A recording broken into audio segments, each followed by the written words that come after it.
সাইয়েদনা আবু বকরের সময় যুদ্ধ হলো, 70 জন হাফেজ সাহাবী ইন্তেকাল করলেন। সাইয়েদনা আবু বকর রাদিয়াল্লাহু তাআলা আনহুকে ডেকে ওমরে ফারুক বললেন, ও আবু বকর, এইভাবে হাফেজে কোরআন সাহাবীরা যদি দুনিয়া থেকে বিদায় হয়ে যায়, আল্লাহর কোরআনও তো বিদায় হয়ে যাবে। আমরা এই যে কোরআন পড়ি 30 পারা, এমদাদিয়া লাইব্রেরির 114টা সূরা, কত সুন্দর সন্নিবেশ করা হয়েছে, এখানে সাজানো হয়েছে। আল্লাহর হাবিব সাল্লাল্লাহু আলাইহি ওয়াসাল্লামের সময় কি এরকম কোরআন ছিল নাকি? খেজুর পাতার মধ্যে, গাছের বাকলের মধ্যে, ওটের বড় হাড্ডির মধ্যে আর পাথরের মধ্যে খোদাই করা কোরআন ছিল।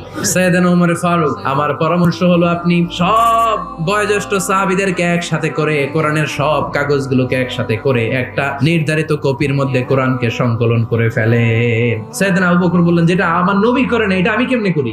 কিন্তু ওমর ফারুক নাছোড়বান্দা বলে, না, এটা করলে কোনো খারাপ হবে না, ভালোই হবে। মুসলিম উম্মার জন্য এক জায়গায় কোরআন সন্নিবেশিত থাকবে, আপনি করেন। সাইয়েদনা আবু বকর রাজি হয় না, ওমর ফারুকও ছাড়ে না। ওমর ফারুক বলতে বলতে এমন ভাবে সাইয়েদনা আবু বকর রাদিয়াল্লাহু তাআলা আনহুকে ধরলেন, সব শেষে সাইয়েদনা আবু বকর ওমর ফারুকের কথায় কোরআন সংকলনে রাজি হয়ে গেলেন। পড়েন সুবহানাল্লাহ। উনি বললেন, ওমর যখন আমাকে বারবার বুঝাতে লাগলো, আল্লাহ তাআলা আমার হৃদয়টা ওমরের কথা শোনার জন্য খুলে দিলেন। আল্লাহ তাআলা কেমন যেন আমাকে ইলহাম করলেন, আবু বকর করো, এই কাজের মধ্য দিয়ে আমি আমার কোরআনকে গোটা বিশ্বে জীবিত রেখে দেব।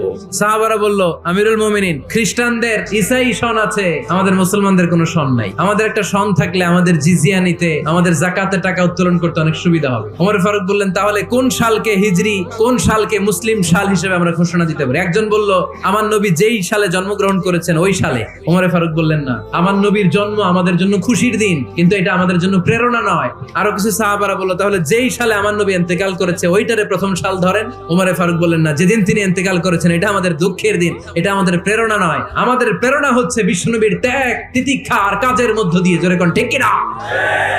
ওমর ফারুক বললেন, যেদিন বিশ্বনবী ইসলাম রক্ষায় নিজের মাতৃভূমি ছেড়ে মক্কা থেকে মদিনায় গিয়েছেন, ওই দিনটাকে হিজরি প্রথম দিন ধরে আমরা হিজরি সাল গণনা করে শুরু করে দিব।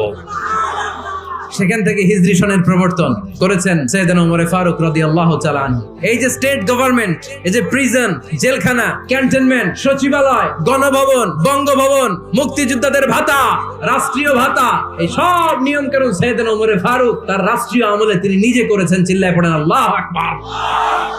মুসলমানদের আলাদা কারেন্সি, নিজস্ব মুদ্রা ব্যবস্থা নিজে চালু করেছেন। সৈনিকদের মধ্যে যারা বিবাহিত, প্রতি 6 মাস অন্তর 1 মাসের ছুটি কাটাতে তারা ফিরে আসবে, সাইয়েদনা ওমর ফারুক চালু করেছেন। এই যে আমরা 20 রাকাত সালাতুত তারাবি পড়ি রমাদানে, এটা সাইয়েদনা ওমর ফারুক চালু করেছেন। কোরআনে মোট 22টা আয়াত আছে যেখানে সাহাবারা ইনডিসিশনে ভুগছিলেন। বিশ্বনবীর মত একটা, ওমর ফারুকের মত আরেকটা। এই 22 জায়গায় আল্লাহ তাআলা বিশ্বনবীর মতের পক্ষে আয়াত নাজিল না করে ওমর ফারুকের মতের পক্ষে কোরআনের আয়াত নাজিল করেছেন।